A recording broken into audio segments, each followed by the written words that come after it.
పాట సంఖ్య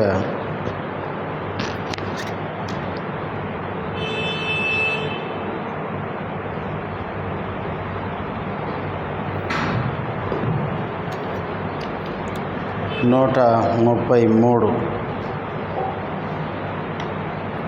పాటల పుస్తకములో, కొత్త పుస్తకములో 133, పాత పుస్తకములో 131. సర్వకృపానిధి యగు ప్రభువా అనే పాట.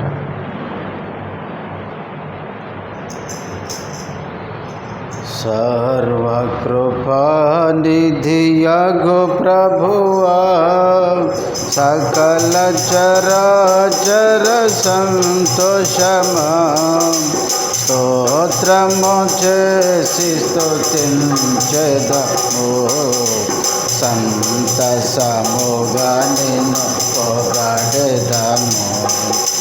స్తోత్రము చేసి స్తుతించెదము, సంతసముగా నిన్ను పొగడెదము. హల్లెలూయా హల్లెలూయా హల్లెలూయా హల్లెలూయా హల్లెలూయా అని పాడెదను. ఆనందముతో సాగెదను, ఆనందముతో సాగెదను. ప్రేమించి నన్ను వెదకితివి, ప్రీతితో నన్ను రక్షించితివి. ప్రేమించి నన్ను వెదకితివి, ప్రీతితో నన్ను రక్షించితివి. పరిశుద్ధముగా జీవించుటకై పాపిని నన్ను కరుణించితివి. పరిశుద్ధముగా జీవించుటకై పాపిని నించితివి. హల్లెలూయా హల్లెలూయా హల్లెలూయా హల్లెలూయా హల్లెలూయా అని పాడెదను. ఆనందముతో సాగెదను, ఆనందముతో సాగెదను. అల్పకాల శ్రమలను భవింప అనుదినము కృపనిచ్చితివి. అల్పకాల శ్రమలను భవింప అనుదినము కృపనిచ్చితివి. నాదుని అడుగు జాడలలో నడచుటకు పలికితివి. నాదుని అడుగు జాడలలో నడచుటకు నన్ను పిలిచితివి. హల్లెలూయా హల్లెలూయా హల్లెలూయా హల్లెలూయా హల్లెలూయా అని పాడెదను.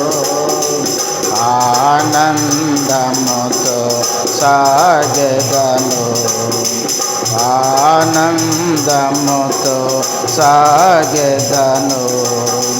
మరణ శరీరము మార్పు నంది, మహిమ శరీరము పొందుటకై. మహిమ శరీరము మార్పు నంది, మహిమ శరీరము పొందుటకై. మహిమాత్మతో నన్ను నింపితివి, మరణ భయములను తీర్చితివి.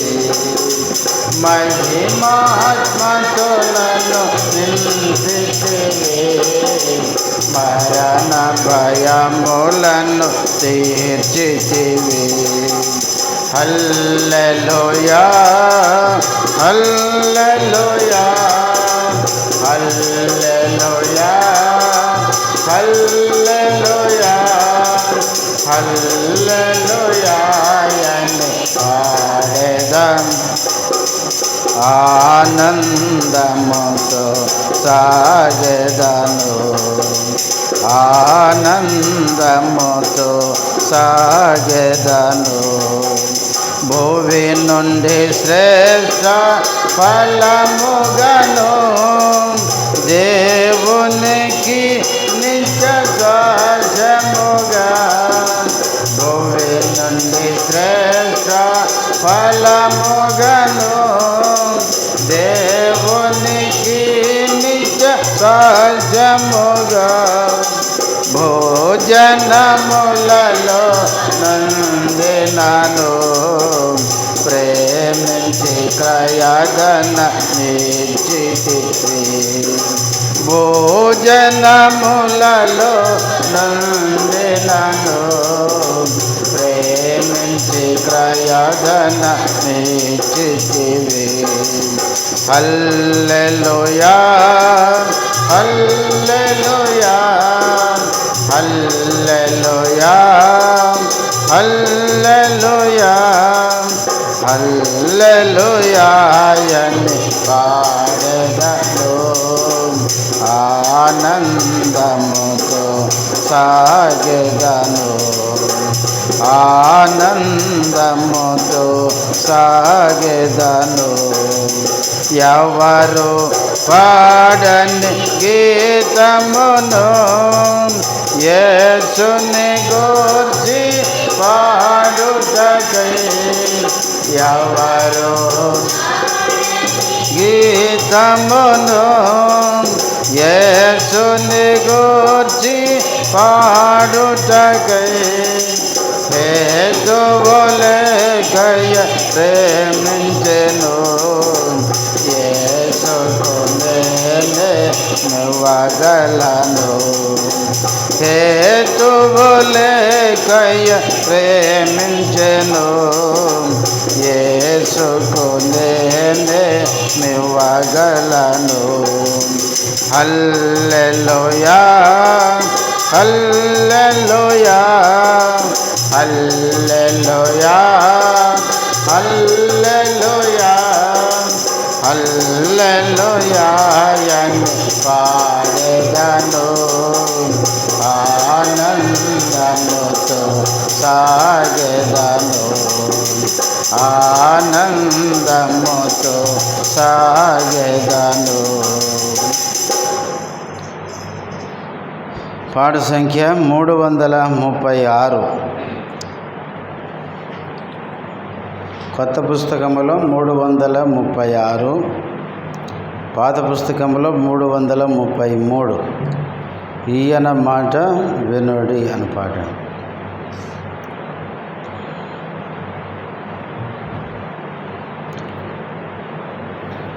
ఈయన మాట వినుడి నేడు ఈయన మాట వినుడి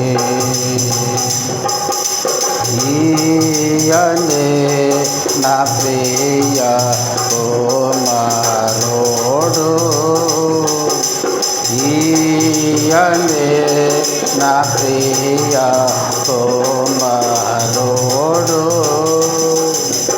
ఈయన మాట వినుడి నేడు ఈయన మాట వినుడి ఈయనే నా ప్రియ కుమారుడు ఈయనే నా ప్రియ కుమారుడు శాపము తీర్చెడు పాపరహితుడు శాపము తీర్చెడు పాపరహితుడు దైవ కుమారం దీయలే ఈయన మాట వినుడి నేడు ఈయన మాట వినుడి ఈయన మాట నిరాకరించెడి వారు ఈయన మాట నిరాకరించెడి వారు తప్పించుకొనరు దైవదండనను తప్పించుకొనరు దైవదండనను దహించబడుదు ఎల్లప్పుడు ఈయన మాట వినుడి నేడు ఈయన మాట వినుడి మహిమగల రాజు మాట నిచ్చెను మహిమగల రాజు మాట నిచ్చెను ఇహమందాయన మాటను తెల్ప ఇహమందాయన మాటను తెల్ప మహాసైన్యము లేచెను ఈయన మాట వినుడి నేడు ఈయన మాట వినుడి పరలోక దేవుని దర్శనమునకు పరలోక దేవుని దర్శనమునకు స్థిరులయుండెదము మరలక మనము స్థిరులయుండెదము మరలక మనము విజయులై వికసింతుము ఈయన మాట వినుడి నేడు ఈయన మాట వినుడి దాసుని స్వరూపమును దాల్చెను దాసుని స్వరూపమును దాల్చెను మరణము పొందు నంత విధేయుడై మరణము పొందు నంత విధేయుడై రిక్తుడుగా మరణించెను ఈయన మాట వినుడి నేడు ఈయన మాట వినుడి పరమందు నుండు వారిలో గాని పరమందు నుండు వారిలో గాని భూమి యందును భూమి కిందైనా భూమి యందును భూమి క్రిందైనా పూజనీయో దీయలే ఈయన మాట వినుడి నేడు ఈయన మాట వినుడి సర్వశక్తి గల ప్రభువునకు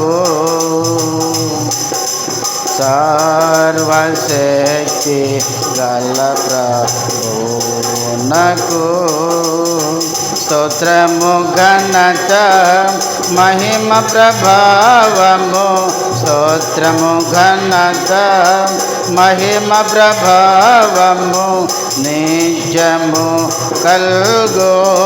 కల్గోనుగాక ఈయన మాట వినుడి నేడు ఈయన మాట వినుడి ఈయనే నా ప్రియ కుమారుడు ఈ నా ప్రియ కుమారుడు ఈయన మాట వినుడి నేడు ఈయన మాట వినుడి. చివరిగా పాట సంఖ్య 345. పాటల పుస్తకములో కొత్త పుస్తకములో 345, పాత పుస్తకములో 342.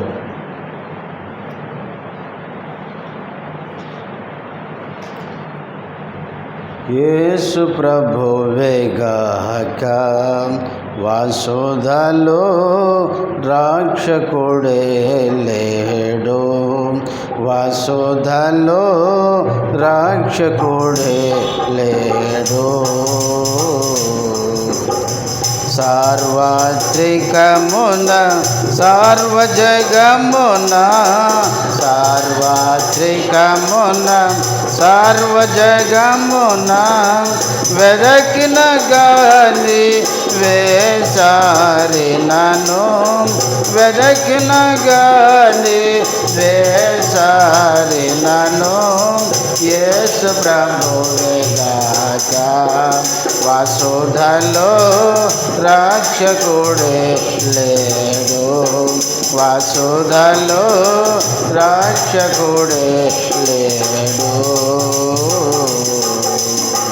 బైబిల్ చూపెడు జీవ మార్గము, బైబిల్ చూపెడు జీవ మార్గము, భువిలోనే చట కనుగొనలేము,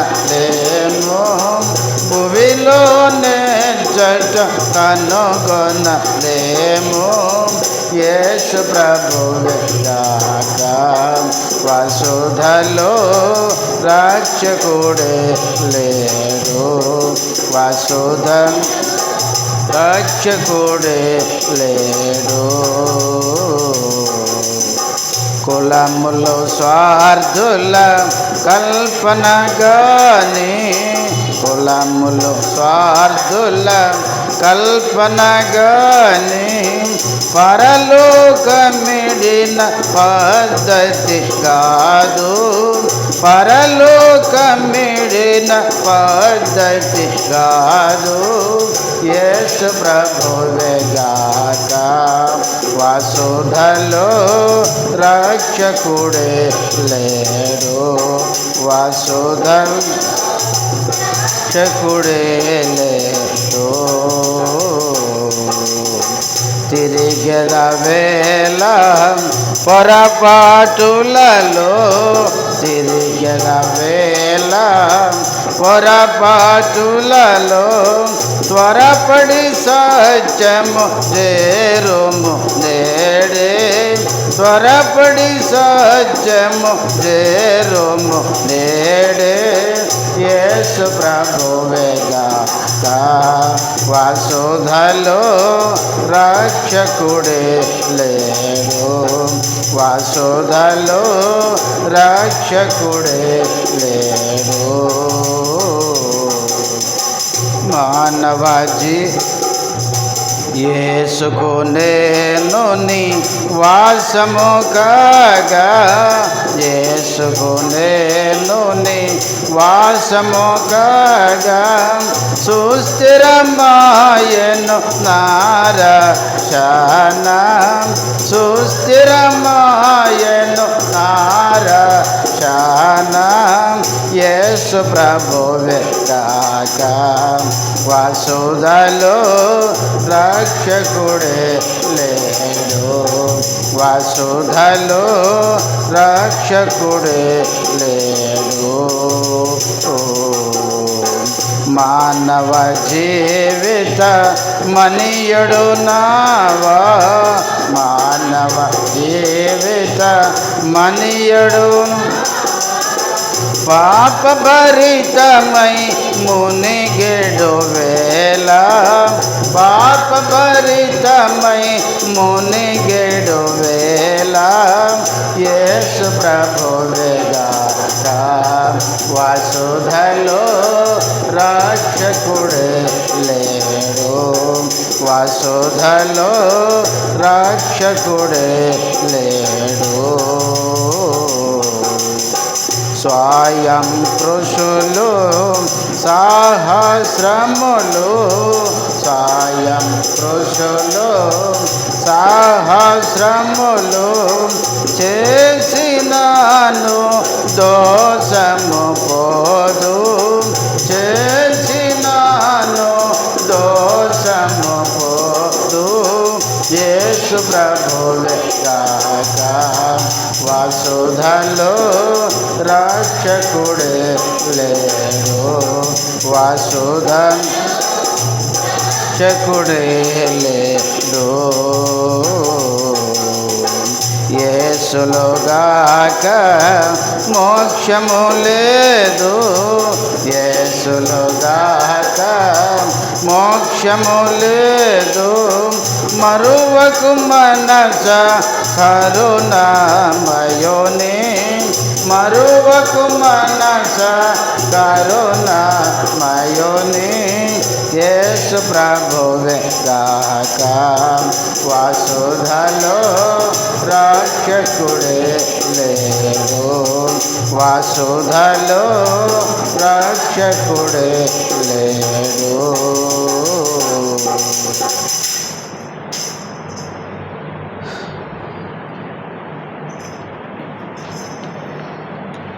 బైబిల్లో నుంచి అపోస్తలుల కార్యములు, ఈ లైట్ కూడా ఎక్కిపోయినావా, 10వ అధ్యాయం. అపోస్తలుల కార్యములు 10వ అధ్యాయం.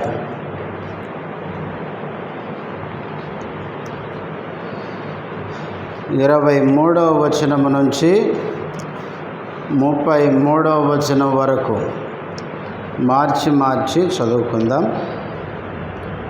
అపోస్తలుల కార్యములు 10వ అధ్యాయము 23 నుంచి 33వ వచనం వరకు మార్చి చదువుకుందాం. మరునాడు అతడు లేచి వారితో కూడా బయలుదేరెను. యొప్పే వారైన కొందరు సహోదరులను వారితో కూడా వెళ్ళిరి.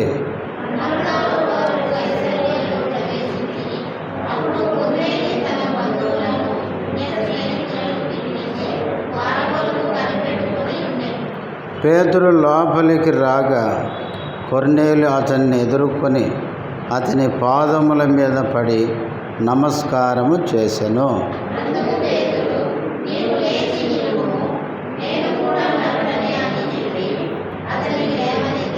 అతనితో మాట్లాడుచు లోపలికి వచ్చి అనేకులు కూడియుండుట చూచెను.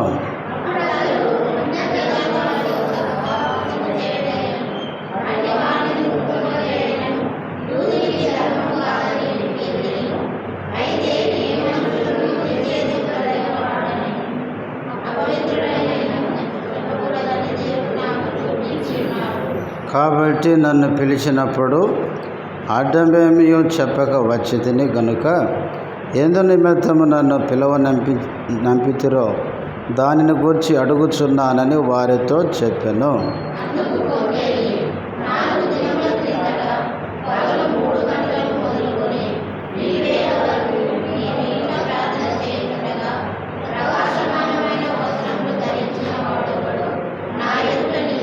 కొర్నేలి, నీ ప్రార్థన వినబడెను. నీ ధర్మకార్యములు దేవుని సముఖమందు జ్ఞాపకం ఉంచబడి ఉన్నవి గనుక నీవు యొప్పేకు వర్తమానము పంపి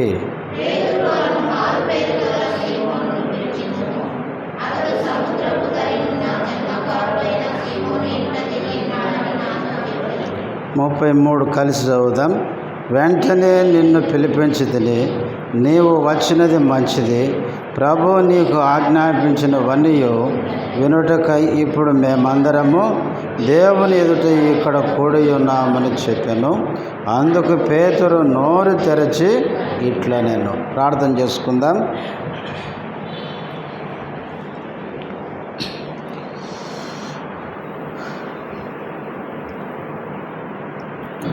ప్రేమ కలిగిన మా పరలోకపు తండ్రి, పరిశుద్ధుడైన దేవ, యేసుక్రీస్తు నామములో వందనములు, స్తోత్రాలు.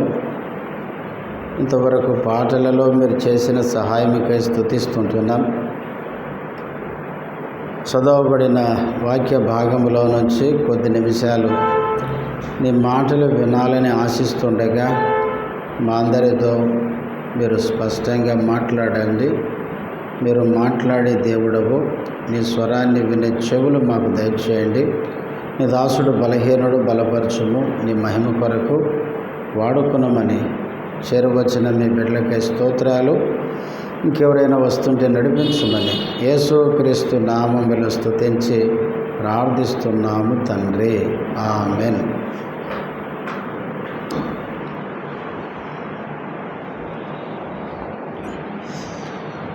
మనము అపోస్తలుల కార్యములో మనము ధ్యానిస్తున్నాం.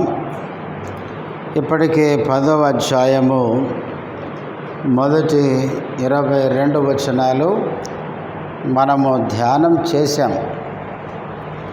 ఈరోజు 23వ వచనము నుంచి మనము చదువుకున్న ఈ భాగములో నుంచి కొన్ని తలంపులు మనం జ్ఞాపకం చేసుకుందాం. 23వ వచనం. మరునాడు అతడు లేచి వారితో కూడా బయలుదేరెను. యొప్పేవారైన కొందరు సహోదరులను వారితో కూడా వెళ్ళిరి. మనము పోయిన వారం చెప్పుకున్నట్లు పేతురుకు దర్శనం కలిగింది. ఏంటి ఈ దర్శనం అని ఆలోచిస్తుండగా దేవుని ఆత్మ పేతురుతో మాట్లాడుతూ, నీవు కిందికి దిగి వెళ్ళు, నీకోసం 3 మనుషులు వచ్చారు. నీవు ఏం ఆటంకం చెప్పకుండా వారితో కూడా వెళ్ళు అని దేవుని ఆత్మ చెప్పడం మనం చూసాం. పేతురు కిందికి వచ్చాడు. వచ్చేసరికి 3 మనుషులు పేతురు కోసం వెతుకుతున్నారు. వెంటనే పేతురు అన్నాడు, మీరు వెతుకుతున్న మనిషి నేనే అని చెప్పినాడు. తర్వాత ఇప్పుడు 23వ వచనంలో మరునాడు అతడు లేచి వారితో కూడా ఏమైనాడు, బయలుదేరినాడు. యొప్పే నుంచి కైసరు ప్రాంతానికి బయలుదేరాడు. కింద 2వ లైన్లో యొప్పే వారైన కొందరు సహోదరులను వారితో కూడా వెళ్ళారు. పేతురు ఒక్కడే కాదు, పేతురుతో పాటు కూడా యొప్పే నుంచి కొందరు మనుషులను పేతురు తీసుకొని వెళ్తున్నాడు. ఎంతమందిని తీసుకెళ్ళాడు చూడండి. 11వ అధ్యాయం 12వ వచనం. అప్పుడు ఆత్మ, నీవు భేదమేమియో చేయక వారితో కూడా వెళ్ళమని నాకు సెలవిచ్చెను. ఈ 6 సహోదరులు నాతో కూడా వచ్చిరి. మేము కొర్నేలు ఎంట ప్రవేశించితిమి. పేతురుతో ఎంతమంది వచ్చారంట? 6 సహోదరులు. ఈ 6 సహోదరులను తీసుకొని పేతురు కొర్నేలు ఇంటికి వస్తున్నాడు. ఒక్కడే రావచ్చు కదా, యొప్పే నుంచి 6 ఎంట పెట్టుకుని ఎందుకు రావాలి అంటే, ఇప్పుడు పేతురు వెళ్తున్నది యూదుల దగ్గరికి కాదు. ఎవరి దగ్గరికి? అన్యుల దగ్గరికి. యూదులు అన్యులు ఏం చేయరంటే సావాసం చేయరు. అందుకే కింద ఆ మాట చదువుతాం చూడండి. 10వ అధ్యాయం 26వ వచనం. అప్పుడు అతడు 28వ వచనం. అప్పుడు అతడు అన్యజాతి వానితో సహవాసము చేయుటైనను అతి వానిని ముట్టుకొనుట అయినను యోధునికి ధర్మము కాదని మీకు తెలియను. యోధులు ఎట్లుంటారంటే చాలా నిష్టగా ఉంటారు. అన్యుడు వస్తే ముట్టుకోరు, వాళ్ళతో కలిసి ఉండరు, వాళ్ళ నీడ కూడా పడడానికి ఇష్టపడరు. అందుకే యోనాను దేవుడు నినేవే వెళ్ళమంటే, నినేవే వాళ్ళు ఎవరో అశ్షూరీయులు, అన్యులు, పోవడానికి ఇష్టం లేక ఈయన తర్షీసుకు పారిపోయినాడు. అంతేకాదు యోహాను సువార్త 4వ అధ్యాయంలో సమరయ స్త్రీ యేసు ప్రభుతో మాట్లాడుతూ అనింది, యోధుడు అయిన నీకు సమరయురాలునైన నాకు ఏమీ సాంగత్యం, ఏంటి సంబంధం? యూదులు అన్యులతో ఏం చేయరండి? సహవాసం చేయరు. యూదుల దగ్గరికి పోరు, వారితో కలిసి భోజనము అన్యులతో చేయరు. వాళ్ళు యూదులు ఏమనుకుంటారంటే మేము చాలా ప్రత్యేకమైన వారము, మేము దేవుని ప్రజలము అనే ఆలోచనతో ఉండేవారు. అందుకనే ఇప్పుడు పేతురు యూదుడు, ఇప్పుడు దేవుడు దర్శనం చూపించి అన్యుల దగ్గరికి పంపిస్తున్నాడు. ఇప్పుడు ఒక్కడు పోయిచ్చాడు అనుకోండి, ఏమైంది చెప్పండి? ఒక్కడు పోయిచ్చిన సంగతి యెరూషలేములో సంఘానికి తెలిస్తే ఏమైంది? నువ్వెట్లా పోయావు అని అదొక సమస్య అవుతుంది. అందుకనే పేతురు ఏం చేశాడంటే, నేను అనుకుంటే దేవుని ఆత్మతోనే ఆయన నడిపించబడుతున్నాడు అనిపిస్తుంది. అందుకే వెళ్ళేటప్పుడు, అన్యుల దగ్గరికి వెళ్ళేటప్పుడు పేతురు ఒక్కడు వెళ్ళకుండా 6 మందిని ఏం చేశాడు? యొప్పే మనుషులను వెంట పెట్టుకొని పోయినాడు. ఈ 6 మంది పేతురుతో వెళ్ళుడు ద్వారా ఇప్పుడు తిరిగి యెరూషలేముకు వచ్చినప్పుడు యెరూషలేములో ఉండే సంఘం అడుగుతుంది, పేతురు నువ్వు అన్యజనుల దగ్గరికి ఎట్లా వెళ్ళావు? వాళ్ళతో మనం సాంగత్యం చేయకూడదు కదా అంటే ఇప్పుడు పేతురు చెప్తాడు, నాకై నేను వెళ్ళలేదండి, దేవుడు నాకు దర్శనం చూపించి వాళ్ళ దగ్గరికి వెళ్ళమన్నాడు కాబట్టి నేను వెళ్ళాను. దానికి నేనే కదా సాక్ష్యం, ఇదిగో ఈ 6 మంది అని సాక్ష్యం చెప్పేయడానికి. ప్రియులారా, అందుకనే పేతురు ఏం చేశాడంటే, ఈ కొర్నేలు ఇంటికి వచ్చే ముందు పేతురు ఒక్కడే కాకుండా యొప్పే మనుషులు యూదులు వాళ్ళు కూడా 6 మందిని వెంట పెట్టుకొని కొర్నేలు ఇంటికి వచ్చినాడు. ప్రియులారా, 6 మంది ఎందుకు వచ్చారంటే పేతురు సాక్ష్యం ఇవ్వడానికి. దేవుడు యూదులను మాత్రమే కాదు ప్రేమించేది, అన్యజనులను కూడా ప్రేమిస్తున్నాడు.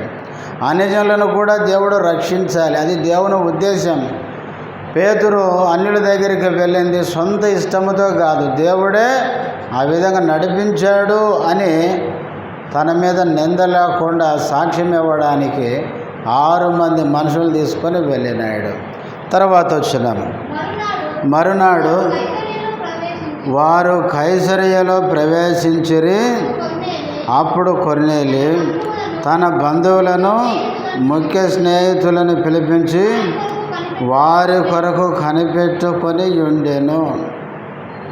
కొర్నేలి ఏం చేస్తున్నాడంటే, 3 మనుషులను పేతురుని పిలుచుకొని రమ్మని పంపించి, ఇప్పుడు కొర్నేలి ఏం చేశాడంట, తన బంధువులను స్నేహితులను పిలిచి పేతురు రాకముందే వీళ్ళందరినీ ఆ ఇంట్లో ఏం చేశాడు? సమకూర్చాడు సమాజంగా. అంటే కొర్నేలి యొక్క ఉద్దేశం ఏంటంటే, పేతురు అనే దైవ సేవకుడు మా ఇంటికి వస్తున్నాడు. ఎందుకు వస్తున్నాడు పేతురు? మా ఇంటి వారు రక్షణ పొందడానికి ఆయన ఏం చెప్తాడు? దేవుని మాటలు చెప్తాడు, సువార్త చెప్తాడు. ఆ సువార్త ద్వారా మేము మాత్రమే కాదు రక్షించబడేది. ఎవరు రక్షణ పొందాలి? మా బంధువులు పొందాలి, మా స్నేహితులు కూడా పొందాలి. అందుకనే కొర్నేలి ఏం చేశాడంటే, పేతురు వచ్చే ముందు బంధువులను స్నేహితులందరినీ తన ఇంటికి పిలిపించి అక్కడ సమాజంగా సమకూర్చాడు. ఇక్కడ 2వ తలంపు మనం ఏం చూస్తున్నామంటే, ప్రియులారా, మనము మాత్రమే ప్రభువుని నమ్మడం కాదు, ఏం కావాలండి? మన బంధువులు కూడా ప్రభువును నమ్మాలి, మన స్నేహితులు కూడా ప్రభువును నమ్మాలి. ఒకవేళ వాళ్ళని పిలిపించి కొర్నేలి పేతురు రాకముందే వాళ్ళకు చాలా ఏమైనా సిద్ధపరిచాడేమో, కొంత ఆర్థికంగా కొంత క్రయాన్ని చెల్లించాడేమో. దేవుని పిల్లలంగా మనము మన బంధువులు మన స్నేహితులు ప్రభువుని నమ్ముకోవడానికి మనము కొంత ఏం చేయాలంటే క్రయాన్ని చెల్లించాలి. చాలాసార్లు మనం ఏం చేస్తామో, మన ఇంటి దగ్గర మీటింగ్ పెట్టుకొని ఎవరిని పిలవము కదా, ఎందుకు? అందరూ వస్తే ఖర్చు పెరుగుద్దని. మనం ఖర్చు చూసుకోవద్దు. ఏం చూసుకోవాలి? ఆత్మల రక్షణ చూడాలి. ఆత్మల రక్షణ దేవుని దృష్టిలో చాలా విలువైంది. ఒక ఆత్మ విలువ ఎంత గొప్పదంటే యేసుప్రభు అన్నాడు, ఒకడు సర్వలోకము సంపాదించుకొని తన ప్రాణమును పోగొట్టుకుంటే వానికేమీ ప్రయోజనం అన్నాడు. లోకమంతా కలిపినా కూడా ఒక ఆత్మ విలువ కాదు. అందుకే ప్రభు ఒక ఆత్మ రక్షించబడితే ఆయనకి ఎంతో సంతోషం. లూకాసు వార్త 15:7 యేసుప్రభు అన్నాడు, 99 నీతిమంతుల కంటే ఒక్క పాపి మారు మనసు పొందితే పరలోకంలో సంతోషం దేవునికి. అందుకనే ప్రియులారా, మనము సంవత్సరానికి ఒక్కసారైనా ఖర్చైనా పర్లేదు కదా, కానీ మనకి ఏం కాకూడదు చెప్పండి? సంవత్సరం అంతా పని చేసుకోవాలి, అంతా మనమే తినాలి. గుర్తుపెట్టుకోవాలి, వచ్చేటప్పుడు ఏం తెచ్చుకోలేదు, పోయేటప్పుడు మనతేమీ రాదు. ఒక ఆత్మనన్న సంపాదించుకొని పోతే అదే మనకు గొప్ప ఆశీర్వాదం. మనం పరలోకానికి పోయినప్పుడు ప్రభు మన దగ్గరకు వచ్చి, నువ్వు భూమి మీద ఎంత డబ్బు సంపాదించుకున్నావు, ఎంత ఆస్తి సంపాదించుకున్నావు, ఎంత భూమి మీద కూడబెట్టుకున్నావు చెప్పు అని అడగడు. ప్రభు దగ్గరికి వెళ్ళినప్పుడు ఎన్ని ఆత్మలు నువ్వు సంపాదించావు. కనీసం సంవత్సరానికి ఒకసారైనా మన ఇంటిలో మన బంధువులను స్నేహితులను సమకూర్చి పేదరు లాంటి దైవ సేవకులను పిలిపించి సువార్త వినిపిస్తే ఒక్కరు రక్షించబడినా ఏముంటుందండి? మనకు పరలోకంలో ప్రతిఫలం ఉంటుంది. కానీ మనం ఏం చేస్తాం చెప్పండి? ఆత్మల రక్షణ ఎట్టన పోనీ కానీ మనకేమో రూపాయి ఏం కాకూడదు, ఖర్చు కాకూడదు.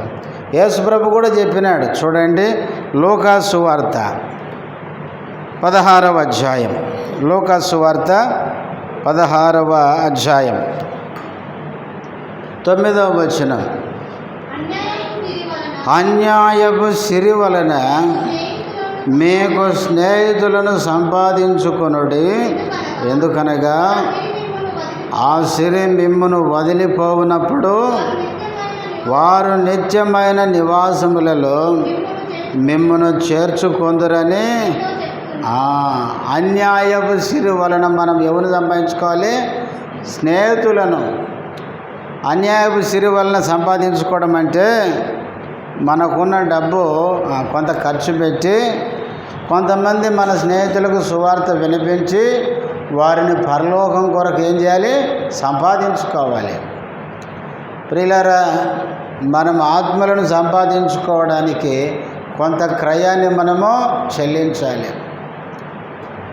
కానీ మనము ఈ లోకంలో అన్ని కూడబెట్టుకొని ₹1 కూడా ఆత్మల రక్షణ కొరకు క్రయం చెల్లించకపోతే ఒకనాడు ప్రభు దగ్గరికి పోయినప్పుడు మనం ఎంత బాధపడతామో. అందుకనే ప్రియులారా, కొర్నేలు యొక్క ఆలోచన చూడండి. మేమే కాదు పేతురు చెప్పే మాటలు వినేది, మేమే కాదు ఆ మాటల ద్వారా రక్షించబడేది, మా బంధువులు మా స్నేహితులు కూడా ఏం కావాలి? ఆ సువార్త విని రక్షణ పొందాలి. ఎంత మంచి ఆలోచన. మార్కు సువార్త 2వ అధ్యాయంలో ఒక కుటుంబాన్ని చూస్తాం చూడండి, ఆయన ఎంత క్రయం చెల్లించాడో. మార్కు సువార్త 2వ అధ్యాయం 1 నుంచి చదవండి. కొన్ని దినములైన పిమ్మట ఆయన మరలా కపెర్నహూములోనికి వచ్చెను. ఆయన ఇంట ఉన్నాడని వినవచ్చినప్పుడు అనేకులు కూడి వచ్చిరి గనుక వాకిటనైనను వారికి స్థలము లేకపోయెను. ఆయన వారికి వాక్యం బోధించుచుండగా కొందరు పక్షవాయువు గల ఒక మనుషుని 4 చేత మోయించుకొని ఆయన యొద్దకు తీసుకుని వచ్చారు. యేసు ప్రభు కపెర్నహూముకు వచ్చినాడు. ఒక ఇంట్లో ఆయన ఉన్నాడు. యేసుక్రీస్తు ఆ ఇంట ఉన్నాడని అందరికీ తెలిసినప్పుడు ఎంతమంది వచ్చారంట? ఇంటి వాకిడి కూడా ఏం లేదంట, స్థలం లేదు. అంత జనం వచ్చినారు అక్కడికి. ఇంతలో 4 ఒకరిని మోసుకొని వచ్చినారు. పక్షవాయువు చేత మంచము మీద పడి ఉన్న పక్షవాయువు కలిగిన రోగిని నలుగురు ఎత్తుకొని వచ్చి చూసినారు. మనము ప్రభు దగ్గరికి పోవాలంటే ఇంటి నిండా ఎవరున్నారు? మనుషులు ఉన్నారు. ఇప్పుడు ఏం చేయాలి? వీడు పక్షవాతము నుంచి బాగుపడాలంటే, వీడు రక్షించబడాలంటే మనం ఏం చేయాలి అని ఆలోచించి ఇంటి పైకి ఎక్కినారు. కిందికి మనం చదివితే ఇంటికి పైకి ఎక్కి ఏం చేశారు? మంచం బట్టంత ఇల్లు విప్పినారంట. నేను అనుకుంటా ఈ ఇంటి ఓనరు మనమే అనుకుందాం. ఒప్పుకుంటావా? ప్రార్థనకు వస్తే వచ్చారు కానీ మా ఇల్లు ఎక్కి ఇల్లు ఇప్పుతున్నారేంటి అంటాం కదా. కానీ అట్లా అన్నట్లు లేదు ఇక్కడ. ఆ ఇంటి ఓనర్ ఏమనుకున్నాడంటే, నా ఇల్లు పాడైనా పర్లేదు కానీ ఒక ఆత్మ ఏం కావాలి? రక్షించబడాలి. ఎప్పుడైతే వీళ్ళు ఆ మంచం పట్టంత పైన రంధ్రం చేసి కిందికి దింపారో అప్పుడు ప్రభు వారిని చూసి అంటాడు. ఏమంటాడు చూడండి, కింద చూడండి 5వ వచనం. యేసు వారి విశ్వాసమును చూచి, కుమారుడా, నీ పాపములు క్షమింపబడి ఉన్నవని పక్షవాయువు గలవానితో చెప్పాను. ఎప్పుడైతే వీళ్ళు మంచాన్ని ప్రభు దగ్గర దింపినారో మొదట ఈ పక్షవాయువు కలిగిన వాని పాపాన్ని ప్రభు క్షమించినాడు. తర్వాత 10వ వచనం, లేకపోతే 11 చదవండి. పక్షవాయువు గలవానిని చూచి నీవు లేచి నీ పరుపెత్తుకొని ఇంటికి పొమ్మని నీతో చెప్పుచున్నానెనను.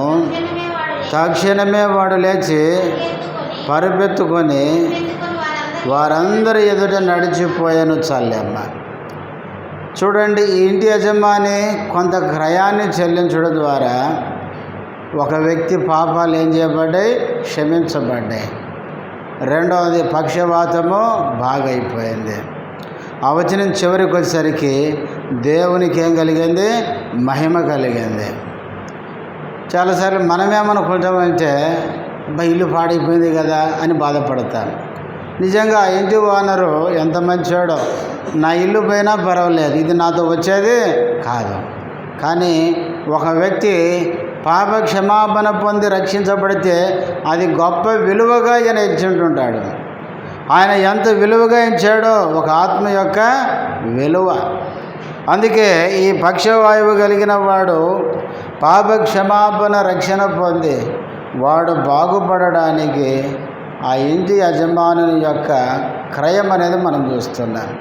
అందుకే ప్రియులారా, మనము మన బంధువులను, మన స్నేహితులను పిలిచి మనమే కాకుండా వారికి కూడా దేవుని మాటలు ఏం చేయాలి? వినిపించాలి. కొర్నేలు చేసిన మంచి పని అదే. పిలిపించాడు. వారందరూ వచ్చి పేతురు కోసం ఏం చేస్తున్నారు? కనిపెట్టుకొని ఉన్నారు. ఇప్పుడు 25వ వచనం. పేతురు లోపలికి రాగా కొర్నేలి అతన్ని ఎదుర్కొని అతని పాదముల మీద పడి నమస్కారము చేశాను. వీళ్ళు ఎదురు చూస్తూ ఉంటే ఇంతలో ఎవరు వచ్చారండి? దైవజనుడైన పేతురు వచ్చినాడు. లోపలికి రాగానే కొర్నేలి ఇప్పుడు ఏం చేశాడండి? పేతురు పాదాల మీద పడి ఏం చేశాడు? నమస్కారం చేసినాడు. ఈ వచనం చదివినప్పుడు నాకు చాలా ఆశ్చర్యం వేసింది. ఏంటి ఆశ్చర్యం తెలుసా? కొర్నేలి ఎవరు? చదువుకున్నవాడు, మంచి హోదాలో ఉండేవాడు, 100 మందికి అధికారి. ఒకరిని పో అంటే పోతాడు, రా అంటే వస్తాడు. అంత గొప్ప అధికారం కలిగిన వ్యక్తి పేతురు పాదాల మీద పడడం ఎంత ఆశ్చర్యం. పేతురు ఎవరు? విద్య లేని పామరుడు. పేతురు ఎవరంటే చేపలు పట్టుకునేవాడు. ఒక చేపలు పట్టుకునే జాలరి, విద్య లేని పామరి. ఒకవేళ పేతురు డ్రెస్ కూడా మంచిగుందో లేదో మనకు తెలియదు. ఆనాడు యేసుప్రభు శిష్యులకి ఇప్పుడున్నట్లు సూట్లు, బూట్లు, కోట్లు లేవు కదా. ఇప్పుడు సూట్ వేసుకొని వస్తే ఈయనే మంచోడు, పెద్ద పాస్టర్ అనుకుంటాను. కానీ ఆనాడు యేసుక్రీస్తు శిష్యులకి అప్పుడు వాళ్ళకి అట్లాంటివి లేవు. ఒకవేళ కొర్నేలి అధికారంలో ఉన్నాడు కాబట్టి కొర్నేలి మంచి డ్రెస్ వేసుకొని తన చుట్టూ పనివారు, అధికారులు, గొప్ప హోదాతో ఆయన ఉండొచ్చు. పేతురు సాధారణమైన వ్యక్తిగా ఒక అనామకుడుగా లోపలికి రాగానే కొర్నేలు ఏం చేశాడంటే పేతురు పాదాల మీద పడ్డాడు. అంటే దీంట్లో మనం గమనించేది ఏంటంటే కొర్నేలు యొక్క తగ్గింపు లేక దైవజనునికి ఆయన ఇచ్చే విలువ. ప్రియులారా, దేవుని పిల్లమైన మనము దైవదాసులను ఏం చేయాలంటే గౌరవించాలి. పూజించకూడదు కానీ గౌరవించాలి. బైబిల్ అదే మనకు నేర్పిస్తుంది. చూడండి, తిమోతికి రాసిన మొదటి పత్రిక 5వ అధ్యాయం 17వ వచనం. బాగుగా పాలన చేయు పెద్దలను విశేషముగా వాక్యమందును ఉపదేశమందును ప్రయాసపడు వారిని రెట్టింపు సన్మానమునకు పాత్రులనుగా ఎంచవలెను.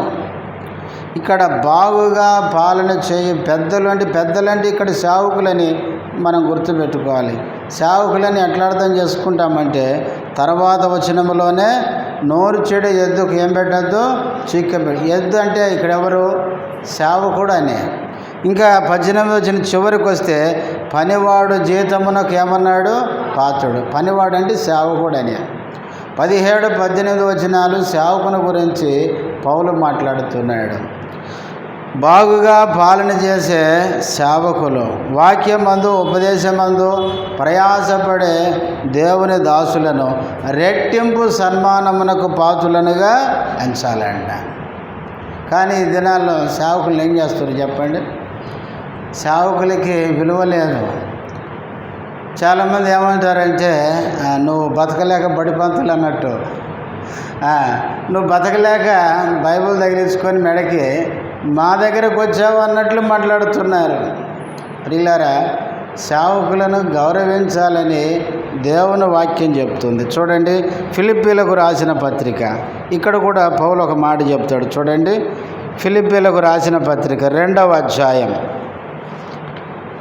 ఫిలిప్పీలకు రాసిన పత్రిక 2వ అధ్యాయము 25వ వచనం ముందు చదవండి. మరియు నా సహోదరుడును జత పనివాడును నా తోడి యోధుడును మీ దూతయు నా అవసరమునకు ఉపచరించిన వాడునైన ఎపఫ్రోదీతును మీ వద్దకు పంపుట అగత్యమని అనుకుంటుని. ఇక్కడ ఎపఫ్రోదీతు గురించి మాట్లాడుతున్నాడు పౌలు. అతని గురించి ఏం చెప్పాడు? నా సహోదరుడు, జత పనివాడు, నా తోడి యోధుడు, మీ దూత నా అవసరమునకు ఉపచరించిన వాడు అనే పదాలు ఉపయోగించాడు. ఎపఫ్రా పౌలుతో కూడా ఉన్న దైవ సేవకుడేనా.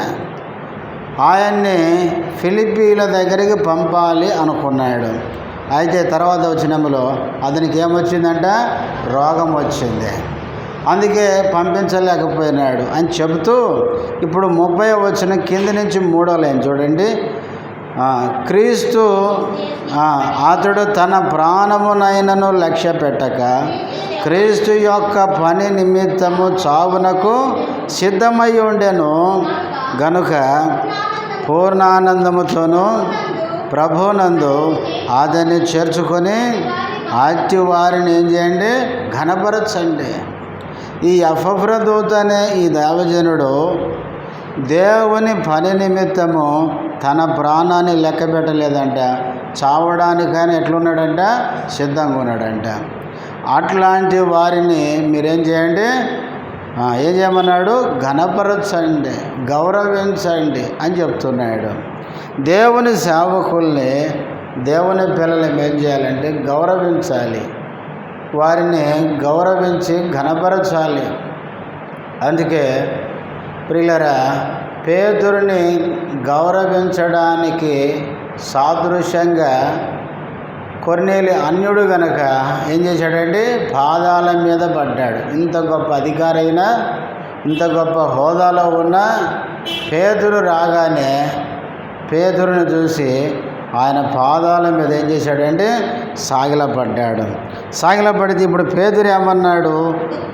అందుకు పేతురు, నీవు లేచి నిలువము, నేను కూడా నరుడనే అని చెప్పి అతని లేవనెత్తి అతనితో మాట్లాడుచు లోపలికి వచ్చి అనేకులు కూడి ఉండుట చూచెను. ఈ కొర్నేలి అన్యుడు గనక పేతురుని గౌరవించడానికి పాదాల మీద పడితే పేతురు దాన్ని ఆస్వాదించలేదు. పేతురు ఏమన్నాడండి? నీవు లేచి నిలువుము, నేను కూడా నరుడనే. పేతురు ఏమంటున్నాడంటే, నేను కూడా మనిషినే, నాకెందుకు నమస్కారం చేస్తున్నావు అన్నాడు. వాస్తవంగా బైబిల్లో మనిషికి కాదు నమస్కారం చేయాల్సింది, ఎవరికండి? దేవునికి. చూడండి, ప్రకటన గ్రంథం 19వ అధ్యాయం, ప్రకటన 19వ అధ్యాయము 10వ వచనం. అందుకు నేను అతనికి నమస్కారము చేయుటకై అతని పాదముల ఎదుట సాగిలపడగా అతడు, వద్దు సుమి, నేను నీతోనూ యేసును గూర్చిన సాక్ష్యము చెప్పు నీ సహోదరులతోనూ సహదాసుడను దేవునికే నమస్కారము చేయము. యేసును గూర్చిన సాక్ష్యము ప్రవచన సారమని నాతో చెప్పాను. ఈ ప్రకటన గ్రంథాన్ని రాసిన యోహాను ప్రకటన గ్రంథంలో ఉన్న మర్మాలను చూపిస్తున్న దూతకి ఏం చెప్పినాడు? నమస్కారం చెప్పినాడు. అయితే ఆ దూత ఏమన్నాడు? వద్దు సుమి, నేనెవరిని? నేను మీతో పాటు సహా దాసుడను. తర్వాత 22వ అధ్యాయము, ఇదే ప్రకటన గ్రంథం 22వ అధ్యాయం 9-10 వచనాలు. 22వ అధ్యాయం 8-9. యోహానను నేను ఈ సంగతులను వినిన వాడను, చూచిన వాడను. నేను విని చూచినప్పుడు వాటిని నాకు చూపుచున్న దూత పాదముల ఎదుట నమస్కారము చేయుటకు సాగిలపడగా అతడు, వద్దు సుమి, నేను నీతోనూ ప్రవక్తలైన నీ సహోదరులతోనూ ఈ గ్రంథమందున్న వాక్యములను గాయకుని వారితోనూ సహదాసుడను, దేవునికే నమస్కారం చేయమని చెప్పాను. పరలోకంలో ఉండే దేవదూతలే యోహాను నమస్కారం చేయబోతే ఏమన్నారంటే, వద్దు సుమి, దేవునికే మనం అందరం ఏం చేయాలి? నమస్కారం చేయాలి. అందుకే పేతురు కొర్నేలి అన్యుడు తెలియక నమస్కారం చేస్తే ఆయన అన్నాడు, నువ్వు లేచి నిలువము, నేను కూడా ఎవరిని? నరుడనే అన్నాడు. వాస్తవంగా అపోస్తుల కార్యములు ఇప్పటికే మనం ధ్యానించాం. పేతురు నరుడే కానీ సామాన్యమైన వ్యక్తి కాదు. చాలా గొప్ప శక్తి కలిగిన దైవజనుడు. వాస్తవంగా ఆ పేతురు స్థానంలో ఈ రోజులో ఉండే పాస్టర్లు ఉంటే ఏమంటారు? నమస్కారం ఒకటే సరిపోదు అంటారు కదా. పేతురు ఎంత గొప్పవాడు తెలుసా? అపోస్తుల కార్యములు 2వ అధ్యాయంలో ఆయన ప్రసంగిస్తే ఇంచుమించు 3000 మంది ప్రభువుని నమ్మినారు. పేతురు చెప్పచ్చు, ఒక్క దెబ్బతో 3000 మందిని రక్షించిన దైవజనుడు అని చెప్పచ్చు. 3వ అధ్యాయానికి వస్తే పుచ్చుకుంటూ వాని కుడి చేయి పట్టుకొని యేసు నామములో లే అంటే లేచాడు. నేను ఒక్క దెబ్బతో పుచ్చుకుంటూ వాడిని స్వస్థపరిచిన వాడిని అని చెప్పుకోవచ్చు ఆయన. తర్వాత 4వ అధ్యాయంలో ఇంచుమించు పురుషుల సంఖ్య 5000, ఇంకా స్త్రీలు ఎంతమందో.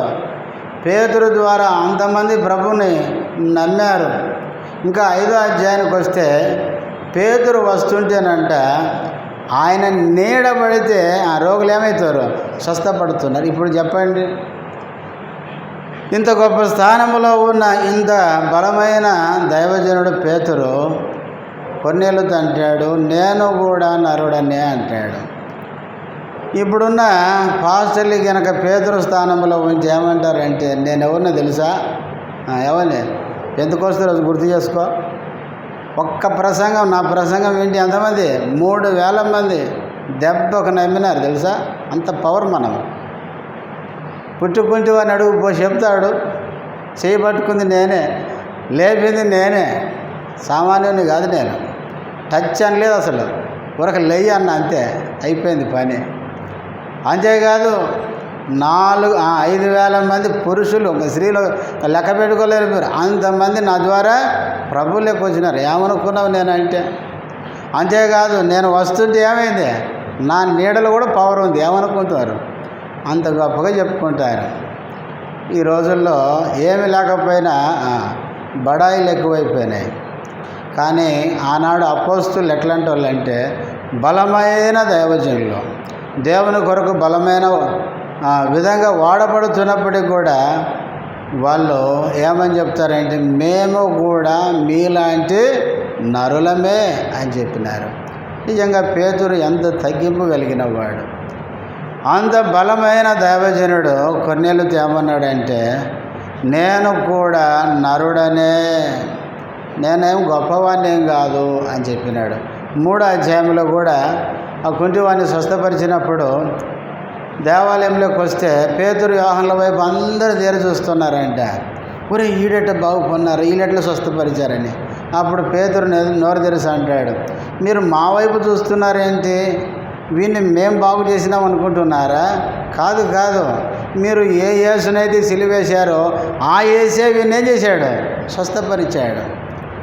మనమైతే ఏం చెప్తాం చెప్పండి? ఇప్పుడున్న పాస్టర్లు అయితే చిన్న జ్వరం తగ్గినా మైకి పెడతారు. చెప్పు, ఈ జ్వరం ఎన్ని రోజుల నుంచి ఉంది చెప్పు. అయ్యా వారం నుంచి ఉందయ్యా. వస్తే ఏమైంది చెప్పు.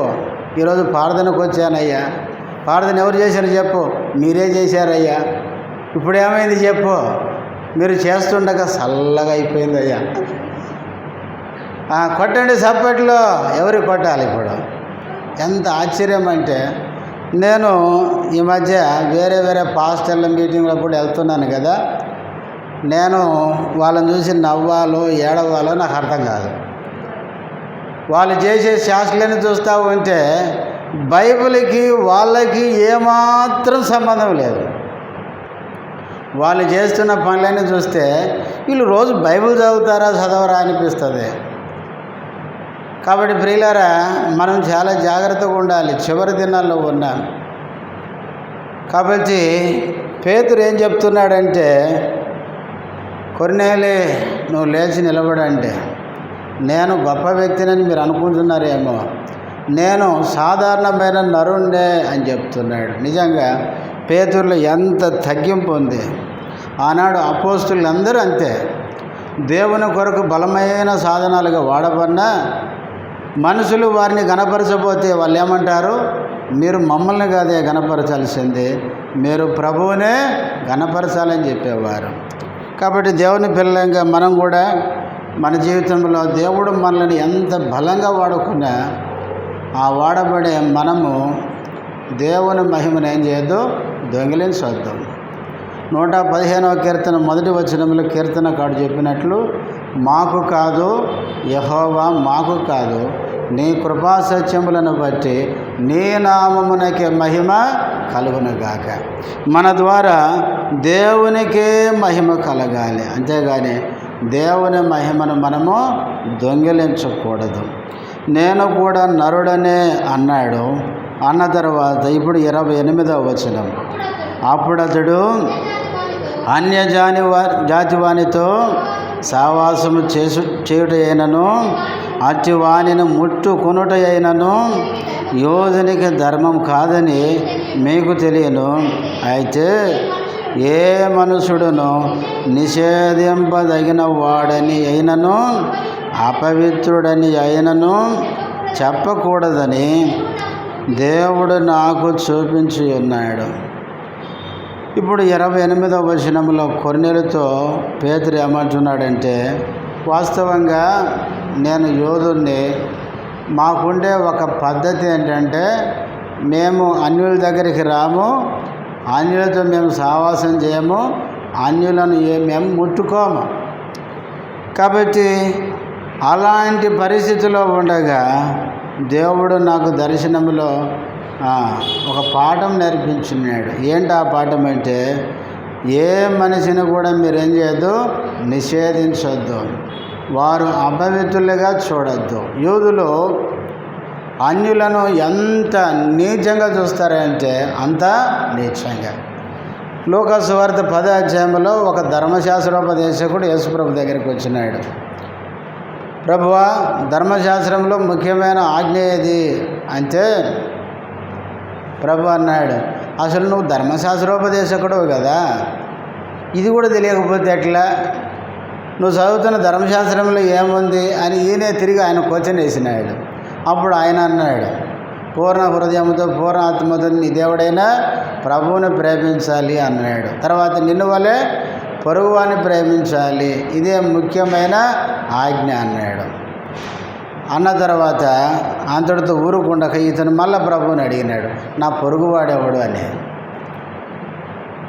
అంటే ఎందుకు అట్లా అడిగినాడు అంటే, ధర్మశాస్త్రోపదేశకుడు ఉండి ధర్మశాస్త్రాన్ని తెలుసుకొని కూడా అట్లా చేస్తలేడు ఆయన.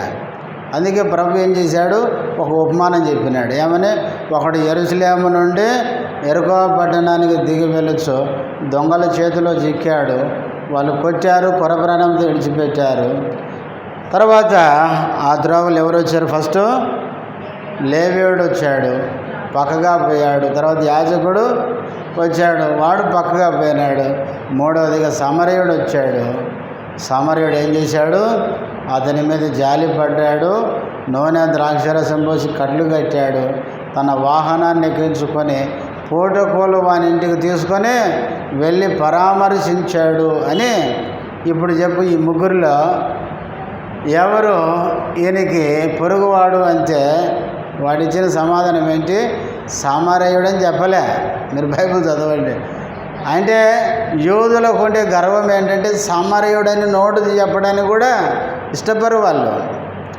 ఆ జాలి పడిన వాడే అన్నాడు, మీరు అక్కడ చదువుకోండి. అంటే సమరయుడు అని చెప్పడానికి కూడా ఈయనకేం రావడం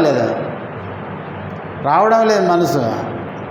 అంత అన్యులంటే అంత ద్వేషం అన్నమాట.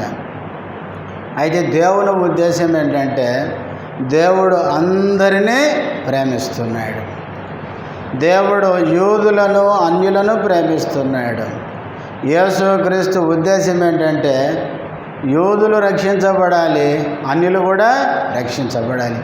యూదులు అన్యులు కలిపి ఒక సంఘమని శరీరంగా ప్రభువుని నిర్మించాలనేది దేవుని ఉద్దేశం. అందుకని పేతురు ఏ మనిషి నిషేధింపదగిన వాడు కాదు, ఎవరిని అపవిత్రంగా ఎంచకుండా, నువ్వు అడ్డమేమి చెప్పకుండా నువ్వు వాళ్ళతో వెళ్ళు అని చెప్పిండు. చెప్పినందుకు దేవునికి అడ్డమేమి చెప్పకుండా కొన్నేళ్ళు ఇంటికి వచ్చినాడు. వచ్చి ఇప్పుడు అడుగుతున్నాడు ఏమని చూడండి. అక్కడ ఏమంటాడంటే 29 చివరిలో, ఎందు నిమిత్తము నన్ను పిలవనంపితురో దాని గురించి అడుగుచున్నానని వారితో చెప్పాను. అసలు ఇంతకీ నన్ను ఎందుకు పిలిచినారు ఇప్పుడు చెప్పండి అని అడిగినాడు. ఇంకా కింది వచనంలో కొర్నేలి జరిగిన విషయాలన్నీ చెప్పినాడు. చెప్పి ఇప్పుడు 33లో అంటాడు, వెంటనే నిన్ను పిలిపించి తిని నీవు వచ్చినది మంచిది. దేవుడు నిన్ను పిలిపించుకోమని దూత ద్వారా చెప్పాడు. నేను పిలిపించడానికి మనుషులు పంపించాను, నువ్వు కూడా అడ్డం చెప్పకుండా వచ్చావు, మంచిది అని. తర్వాత అంటాడు, ప్రభు నీకు ఆజ్ఞాపించినవన్నీ వినుటకై ఇక్కడ మేమందరము దేవుని ఎదుట ఇక్కడ కూడి ఉన్నామని చెప్పాను. ఈ వచనం చూడండి, వాళ్ళందరూ కూడి వచ్చారు. ఒకటి ఎందుకు వచ్చారండి? ప్రభు పేతురు ద్వారా ఆజ్ఞాపించిన మాటలన్నీ వినడానికి. రెండవది, వాళ్ళు కూడుకున్నది ఎవరి ఎదుట? దేవుని ఎదుట. ఈ రెండు పదాలు గుర్తుపెట్టుకోండి. మనము దేవుని సన్నిధికి వచ్చేటప్పుడు మన వైఖరి ఎట్లుండాలంటే, ఎట్లుండాలి? దేవుని ఇంటికి వచ్చేటప్పుడు ప్రభు మనకేమి ఆజ్ఞాపిస్తాడు, ఈరోజు ప్రభు నాకేమి నేర్పించాలనుకుంటున్నాడు, అది నేను విని నేర్చుకోవాలనే మనసుతో రావాలి. చాలామంది దేనికి వస్తారు చెప్పండి? ఎందుకు వస్తారంటే మందిరానికి రకరకాల ఆలోచనలతో వస్తారు. ప్రియులారా, మనం దేవుని సన్నిధికి వచ్చేటప్పుడు ఈరోజు దేవుడు నాకు ఏం నేర్పించబోతున్నాడు, నాతో ఏం మాట్లాడబోతున్నాడు, ఏం నేర్చుకోవాలి నేను, అలాంటి మనసుతో రావాలి. కొంతమంది ఈరోజు సేవకుడు ఏం చెప్తాడో అందులో ఏం తప్పు దొరుకుతుందో కదా, శాస్త్రుల పరిచయాలు యేసుప్రభు దగ్గరికి వచ్చేటప్పుడల్లా సమాజ మందిరానికి వచ్చి ఒక పక్క మూలన కూర్చొని ఇక్కడ ఏం తప్పు పడదామని చూస్తారు యేసుప్రభులో. అలాంటి వైఖరి ఉంటే మనం ఎప్పుడూ కూడా బాగుపడము. గుర్తుపెట్టుకోండి. మనము దేవుని ఇంటికి వచ్చేటప్పుడు ప్రార్థన చేసుకోవాలి. ప్రభువా, ఈరోజు నీ దాసుని ద్వారా నాకేమి నేర్పిస్తావు? బైబిల్లో అపోస్తలులు ఏది చెప్పినా కూడా ప్రభు వారికి ఆజ్ఞాపించిందే వాళ్ళు బోధించినారు.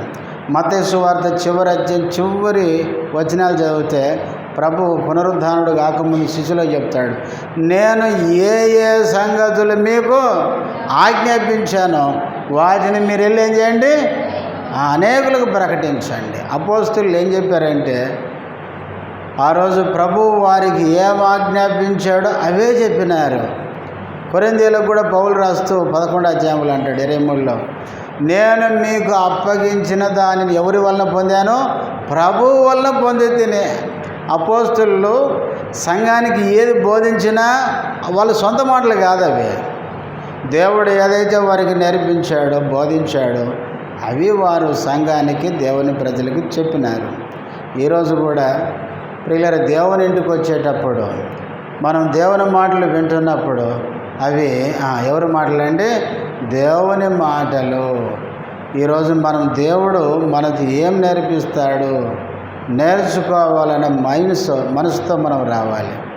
కనుకనే వారు కొర్నేలి ఇంటికి అందరూ కూడి వచ్చారు. ఎందుకు వచ్చారంటే ప్రభువు నీకు ఆజ్ఞాపించిన మాటలు మేము వినడానికి వచ్చాం. ప్రియులారా, దేవుడు మనకు ఆజ్ఞాపించిన మాటలు మనము వినాలి. యేసుప్రభు ఈ లోకములో ఉన్నప్పుడు మార్కు సువార్త మీరు చదవండి. యేసుప్రభు ఎక్కడ ఉంటే అక్కడికి జనాలు పరిగెత్తుకుంటూ వెళ్ళిపోయేవాళ్ళు. యేసు ఎక్కడ ఉంటే అరణ్యంలో ఉన్నాడంటే అక్కడికి పోయేవాళ్ళు. ఇందాక చదువుకున్న ఇంట ఉన్నాడంటే ఆడ పట్టకుండా వచ్చినారు. అక్కడి నుంచి ఆయన సముద్రం ఒడ్డుకు పోయినాడంటే అక్కడ పరిగెత్తుకుని వచ్చేవాళ్ళు. ఆ విధంగా ప్రభు మాటలు వినడానికి ప్రజలు అంత ఉత్సాహము. కానీ ఈ దినాల్లో విచిత్రం ఏంటంటే మరి యూట్యూబ్ పుణ్యమా ఏమో మనకు తెలియదు. సోషల్ మీడియా వచ్చిన తర్వాత మందిరాలకు జనాలు తక్కువైపోయారు, ఇంట్లో కూర్చొని చూసుకునేది ఎక్కువైపోయింది. గుర్తుపెట్టుకోండి, సెల్ ఫోన్లో వాక్యం వింటే విన్నారు, కానీ సంఘముగా కూడి రావడం అనేది ప్రభు మనకు నేర్పించే పాఠం. అది దేవుని ఇంటికి వచ్చడం ద్వారా చాలా విషయాలు నేర్చుకుంటాం, చాలా విషయాలు. అందుకే సంఘముగా కూడుట ఏం చేయొద్దు, మానక అన్నాడు పౌలు. మనము సావాసానికి వచ్చి కూడుకోవడం అనేది మానుకోవద్దు. సావాసం ద్వారా చాలా విషయాలు నేర్చుకుంటాం. ఇంట్లో కూర్చొని సెల్ ఆన్ చేసుకొని పెట్టుకుంటే ఆ సెల్లు కొన్నే నేర్పిస్తుంది మనకు. సెల్ ద్వారా వాక్యం వింటాం అంతే. సెల్లు వ్యక్తి కాదు. మనుషులతో మనం సావాసం చేయడం వేరు, సెల్ ఫోన్తో సావాసం చేయడము వేరు. కనుకనే వారు దేవుని మాటలు, ప్రభు మాటలు వినడానికి కూడి వచ్చినారు. తర్వాత కూడి వచ్చిన వారి యొక్క అవగాహన ఏంటంటే ఎవరి ఎదుట కూడి వచ్చారంట?